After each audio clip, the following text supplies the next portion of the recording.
Welcome మచా welcome back to our channel. ఈరోజు news ఏంటంటే నేను ఎర్లీ మార్నింగ్ చలిలో గరం గరం టీ తాగి ర్యాపిడో స్టార్ట్ చేశాను. అయితే ఉదయం చాలా కూల్గా ఉండడం వల్లనో ఏమో కానీ ఒక్క రైడ్ కూడా పడలే. చాలాసేపు మినిమం ఒక హాఫ్ అన్ అవర్ దాకా వెయిట్ చేశా. పడక ఒక్క రైడ్ పడింది. ఆ రైడ్కి వెళ్ళి పికప్ చేసుకొని ఆ గల్లీల నుంచి మెయిన్ రోడ్ వైపు నుంచి వెళ్తుంటే ఒక దగ్గర యూటర్న్ దగ్గర చాలామంది గుంపుగా గ్రూప్ ఫామ్ అయి ఉన్నారు. ఏందబ్బా ఎంతమంది గ్రూప్ ఫామ్ అయి ఉన్నారు, ఎంత పొద్దుగాల మెయిన్ రోడ్ మీద ఏం చేస్తుండ్రు అని నేను అనుకొని కొంచెం ముందరికి వెళ్ళి చూసిన. అక్కడ ఏంటంటే ఒక పల్సర్ బైక్ ఒక అతను పట్టుకున్నాడు, దాని యొక్క డూమ్ ఇంకొక అతను పట్టుకున్నాడు. ఏంది ఏదో యాక్సిడెంట్ అయినట్టుంది అని కొంచెం ఆగి చూస్తే అక్కడ రెండు వేరు పార్ట్స్ పడ్డాయి. అయితే అది ఎక్కడ జరిగిందంటే ఒక యూటర్న్ దగ్గర జరిగింది.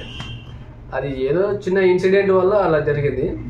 సో ఇక్కడ ఏంటంటే అక్కడ యాక్సిడెంట్ జరిగింది, అది ఎర్లీ మార్నింగ్ కావడంతో అది ఏదో అలా అయిపోయింది. అని మీరు కూడా చాలామంది హైదరాబాద్లో చాలామంది వెహికల్స్ నడుపుతుంటారు, లైక్ బైక్స్ కానీ ఆటోలు కానీ పెద్ద వెహికల్స్ ఏవైనా నడుపుతుంటారు.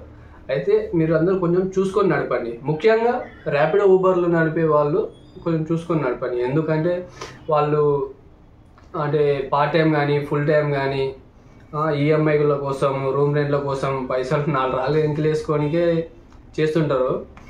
ఇంకా ఈ ట్రాఫిక్లో బండి నడపడము అది కొంచెం కష్టం, హైదరాబాద్లో చాలా కష్టం. ఏదో అర్జెంట్ వర్క్ ఉందని ఇంకా స్పీడ్గా వెళ్ళకుండా కొంచెం మన కోసం ఒక ఫ్యామిలీ ఫ్రెండ్స్ ఉన్నారు, అదల్లా కొంచెం దృష్టిలో పెట్టుకొని కొంచెం స్లోగా వెళ్ళండి, మంచిగా సేఫ్గా వెళ్ళండి. So drive safe, be safe.